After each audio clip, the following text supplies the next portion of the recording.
Well, Trump had a weird weekend at the FIFA Club World Cup in New Jersey. First, he got booed by the entire stadium when he was on the Jumbotron during the American national anthem. Then he got booed a second time when he walked out onto the pitch when he was presenting the winning team with their trophy. And then during the trophy ceremony, Trump had to awkwardly get shuffled to the back after he would not leave the stage while the winning team celebrated their victory. The players, who were not Americans by the way, talked about how weird it was, and in the meantime, people are still not over the fact that Trump and Republicans are withholding information on Jeffrey Epstein. And this seems like the scandal or conspiracy that just will not go away for Trump, not that I think it should. He practically campaigned on the promise that he would release confidential information that the US government had been keeping from the American people, all in the name of transparency. But to be fair, when Trump was asked about releasing specifically the Epstein files while he was on the campaign trail, he did hesitate in his response. So really, the fact that he and his administration are now denying the entire existence of the Epstein list while shaming their base for even asking about Epstein is not entirely surprising. Some people think that one way to build trust is to declassify things that everyone's talking about. I know you talked earlier about it. I don't want to be a conspiracy theorist. So if you were president, would you declassify, you can answer yes or no to these. Would you declassify the 9/11 files? Yeah. Would you declassify JFK files? Yeah. Would you, I did a lot of it. Would you declassify the Epstein files? Yeah, I would. All right. I guess I would. I think that less so because, you don't know it. You don't want to affect people's lives if it's phony stuff in there because there's a lot of phony stuff with that whole world. But I think I would, or at least do you think that would restore trust? Help restore trust? Yeah, I don't know about Epstein so much as I do the others. Certainly about the way he died. It would be interesting to find out what happened there because that was a weird situation and the cameras didn't happen to be working, et cetera, et cetera. But yeah, I'd go a long way toward that one. Don't get me wrong, the audacity feels almost unmatched, even for this very mendacious bunch. But of course, they let their voters believe that they would release the files, a belief that they perpetuated even after winning the election, even though they clearly had no intention of ever doing so. Still, his MAGA followers believe that he is somehow just like a good guy with good intentions, so they did get duped. They projected morality onto a man who has never demonstrated actual morality. Performative morality, sure, but only the MAGA crowd would really fall for that from him. But let's talk about Trump and his fun-filled weekend. So he gets booed when he comes up on the screen during the American national anthem at the FIFA World Cup final. Keep in mind that even though the event did take place in the United States, the whole crowd was not entirely American.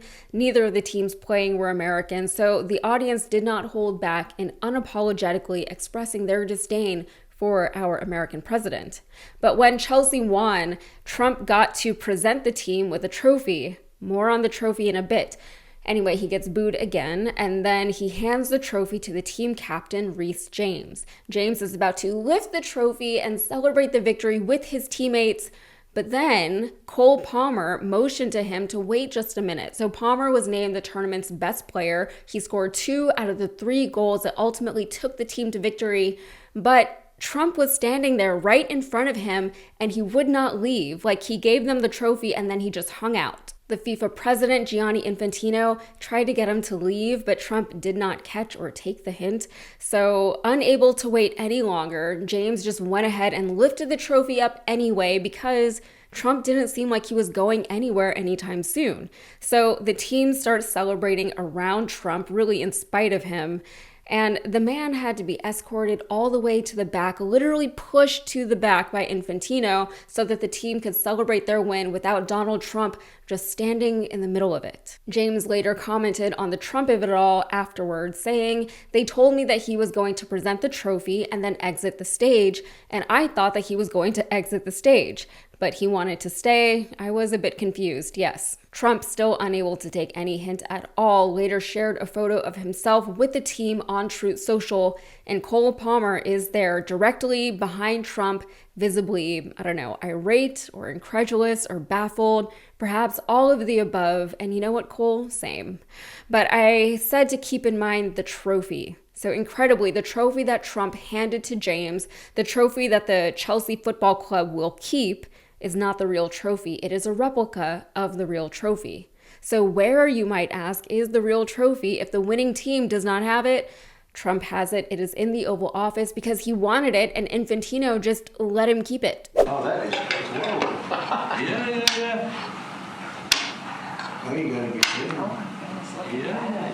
Wow.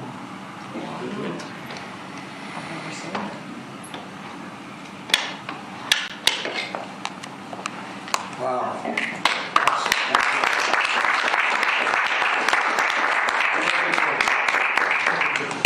That is something, huh? We got to win now, Mr. President. We got to win. So this is a good one. That's good. The actual trophy was made by Tiffany & Co., and it's got a 24-karat gold-plated finish, which we all know perfectly matches the gilded nightmare that our White House has come to be.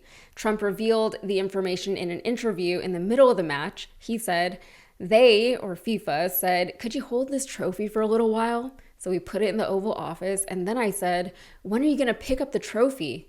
And Gianni said, "We're never going to pick it up. You can have it forever in the Oval Office." And they actually made a new one for Chelsea, but right now the original is in the Oval. But Trump taking credit and trophies and titles for things that he did not do or achieve is nothing new. We all know that he cheats at golf, and we all know that he only ever quote-unquote wins tournaments played at his own golf courses. Sometimes he wins them without ever showing up to play the game at all. How about that? Well, while Trump was in New Jersey, he decided to take in a game at his Bedminster golf course.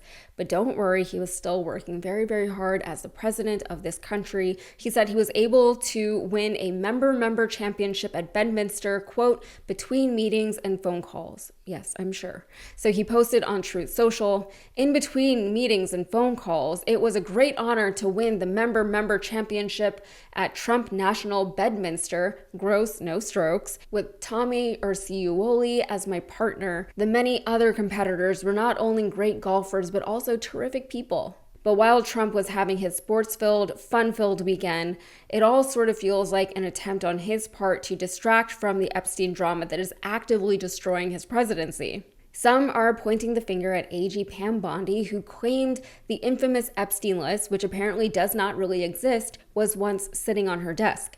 But ultimately, Trump hasn't done much to distance himself personally from the controversy. If anything, his attempts to stifle the conversation around Epstein has just put a brighter spotlight on him and his hypocrisy. So now Republicans are leaning into the decision to withhold the Epstein information. This is reporting from The Guardian. Democrats had been pressing for an amendment to cryptocurrency legislation that would have forced the release of information and exhibits itemized in a list of evidence held by the Justice Department from the 2019 child sex trafficking case against the disgraced financier Epstein. But Republicans on the U.S. House Rules Committee voted down the amendment that would have allowed Congress to vote on whether the evidence, which includes microcassettes, DVDs, CDs, including one labeled Girl Picks Nude Book 4, computer hard drives, and 3 massage tables in green, beige, and brown should be released. So there you have it. They see how wildly unpopular this move is, particularly with Trump's base, but they are determined to keep this information secret, so much so that they're willing to risk everything for the sake of protecting whoever it is that they're protecting. But maybe the images of Trump golfing will distract his base long enough for them to move on, but honestly, I don't think it's going to work this time around. All right, that's it for me. If you got anything out of this, please like the video and subscribe to the channel for more. Thanks.